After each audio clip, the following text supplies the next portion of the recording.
If you're noticing more people around you getting sick with the flu, you're not wrong. According to the latest flu numbers released on Friday by the CDC, rates are high all across the country. There are also growing concerns about the bird flu. NBC's medical contributor, Dr. Natalie Azar, is here with more. So let's start with the flu. We expect to see peaks in January and February, but it does seem worse this year.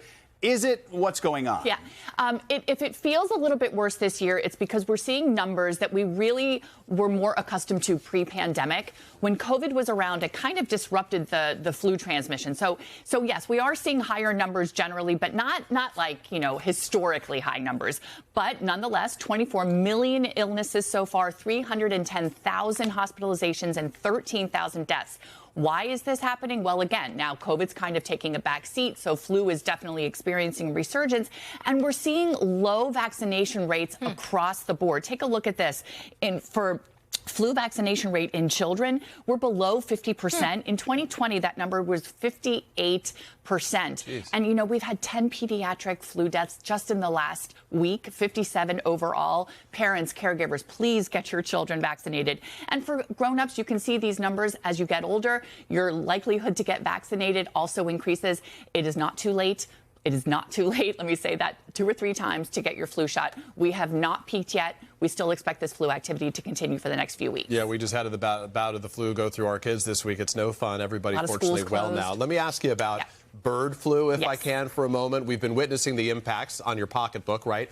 Egg prices have gone up all over the place right now. And there's some real concern. New York now shutting down what do they call them? They refer to them as the poultry markets, right? They're closed for the next week.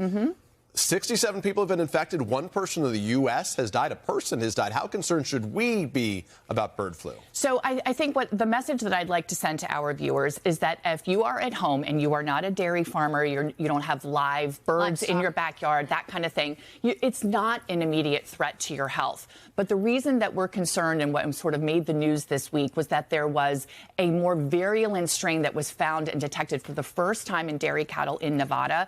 This was the strain that actually that one individual from Louisiana who has died of bird flu in the U.S. was infected with that strain. So this is the second time that the virus has made a jump from bird to cattle. And once it's in mammals, it has the opportunity to mutate to become potentially more hospitable to humans, if you will. With regards to the poultry farms closing, yes, this was an order from the governor. Again, no immediate threat to the public. Cook your chicken to 165 degrees. Do not use runny eggs.